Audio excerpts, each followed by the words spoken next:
Hey everyone, and welcome. I am so excited that today we're going to be talking about Season 1 of Lovecraft Country. Fun fact, even though there are monsters and witches in this show, a lot of the events that take place in this show actually happen in real life, which we'll go into a little bit later.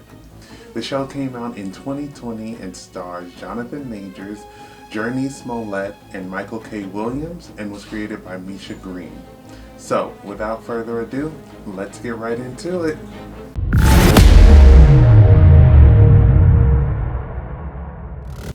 Lovecraft Country tells the story of Atticus, who returned home from the Korean War to find his missing father.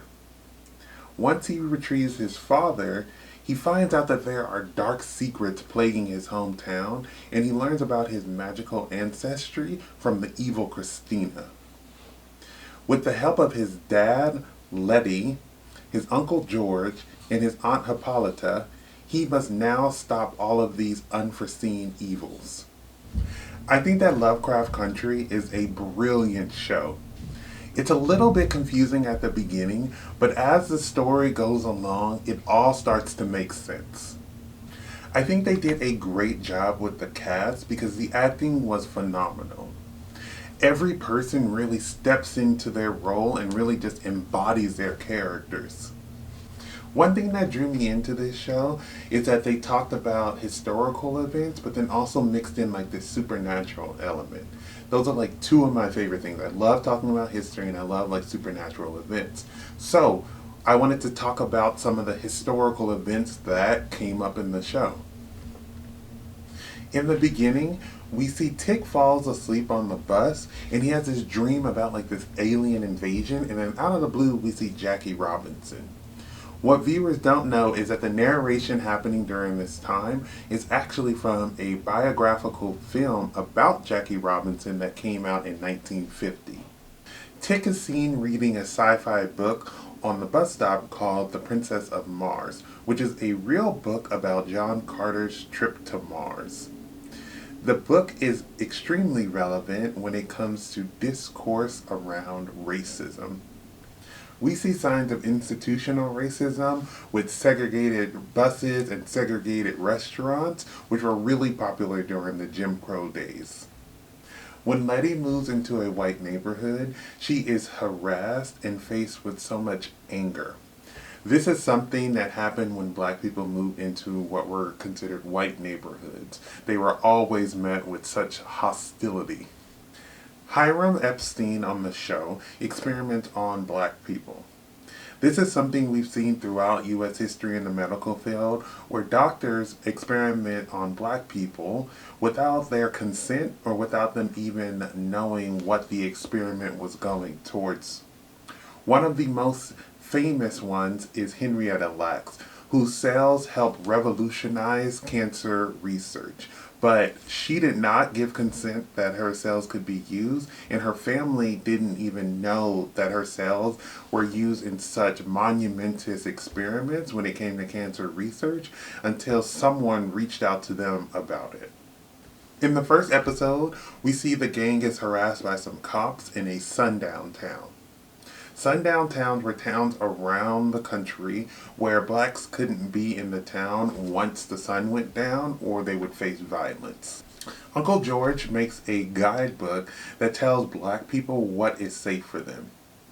There was an actual guidebook for black people called the Negro Motorist Green Book, which gave safety tips for black people who were traveling. During the episode that focuses on Jaya, we see her pick up this leaflet. During the Korean War, American soldiers would drop leaflets showing the American forces, and it was a form of psychological warfare. These leaflets were dropped in order to make North Korean forces believe that they didn't have a great chance of winning the war. Emmett Till, aka Bobo, comes up frequently throughout this show. Emmett Till was killed by white men who say he flirted with a white woman. His body was beaten and mutilated before they shot him in the head, and then his body was tied with barbed wire and weighted with a fan blade and dumped into the Tallahatchie River. His body was sent back to his mother Mamie in Chicago, where she held an open casket funeral so that everyone could see what racist violence did to Emmett Till. The lady who accused him would later say that it was a lie, and the men who killed him were found not guilty but later admitted to killing him. We see the Tulsa Massacre come up in this show, which also came up in another HBO show called Watchmen. The Tulsa Massacres happened in 1921, and it's when a white mob destroyed an area that was known as Black Wall Street and where many black people lived. 35 blocks were destroyed, looted, and burned, leaving many black families homeless and some dead. On the episode that focuses on Hippolyta, we see a lot of historical references. One of them being Bessie Stringfield, who was a black motorcyclist who was the first female black motorcyclist to drive cross country alone. Josephine Baker comes up in this episode as well, and she was a dancer and a sex symbol. Josephine Baker renounced her citizenship and moved to France, where she gained popularity. She would be remembered later for being a dancer, an entertainer, and a civil rights activist.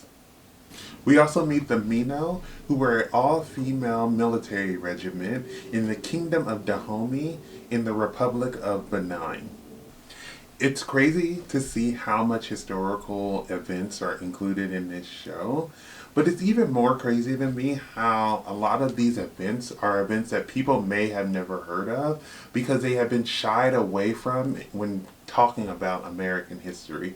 I think it's just crazy how there's just so much history out there that hasn't been talked about, but I'm glad that there are shows that will put them in there. And while they may not be extremely accurate, it will hopefully lead people down the path to kind of look into it and explore more and learn about the racist past of America, and just, open their eyes and hopefully open their brains as well. On the show, there are also hints that Christina was switching back and forth between a man and a woman. In episode 4, we see Christina start wearing men's clothing, which I guess for now probably isn't something that we blink twice at, but back in the time period that the show is focused on, it's something that would have been unusual, which would later make sense in later episodes considering that she was playing William as well. But it was just interesting for me to go back and notice that, because that was something that I didn't pick up on initially, because when I see a female wearing, pants and a shirt, and it's whatever. But back in that time period, it would have been a whole nother story. And it was cool that they included that in there. Or I don't know if it was on purpose, but that was just something I noticed that I thought was cool. I thought it was interesting to see in this show how much magic played a part and how it could be used for good and for bad. I thought it was interesting to see how Christina was basically using it for her own personal interests, and how she was making it seem like it would benefit other people, but in reality she was only trying to make herself stronger. I really liked how they tied this into, an historical context. I thought it was a great idea for this show. And I just thought that it was really interesting to see as well how, the magic also had consequences. And so you would need certain things for magic. For example, when Ruby gets her transformation spell, she still needs the blood from the person that she's transforming to. All the magic came at a cost. It wasn't like they were just using magic whenever they wanted to. So I thought that was really cool to see how they spent so much time thinking about that and not only making the show and the story, but even working on a little bit more on the backstory behind magic and all of the folklore that goes into it when you're making a show that has so much going on like this show. I love how we also got to see some really cool creatures. We got to see these ghoulish girls, Topsy and Bopsy, who were haunting Diana. That episode really freaked me out when we got to see Topsy and Bopsy, because everywhere Diana turned, there they were. I was like, can y'all go somewhere? Be gone. We also get to see some ghosts in this show. And the first one we really see is the ghost of Hiram, who obviously is evil, he sucks, whatever. But we also get to see some of the ghosts of his victims who end up helping out the gang and really make sure that the gang is safe. Jaya is a Kumiho. Hopefully I said that right. It's a fox spirit that has 9 tails and masquerades as a beautiful woman in order to feed on souls.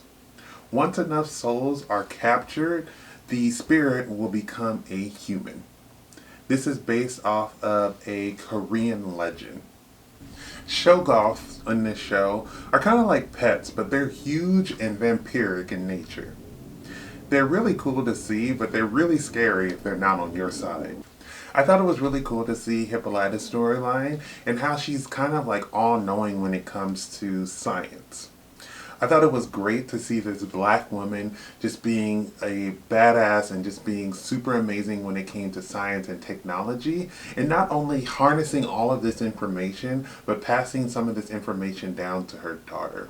I really loved her character and her character development throughout the show.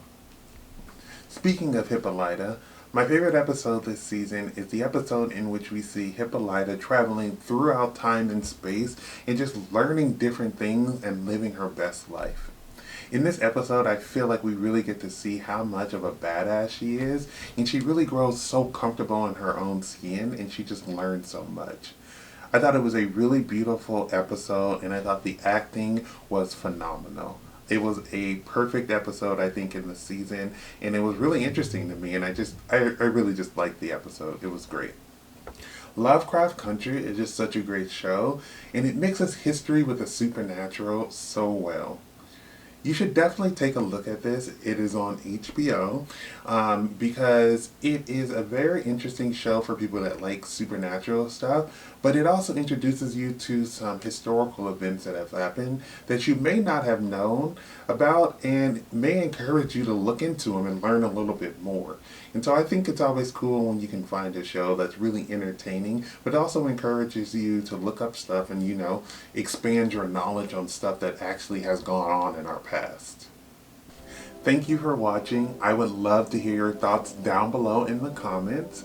If you have not subscribed, please do so you can keep up to date with more of my videos. But besides that, everyone stay safe, have fun, and goodbye.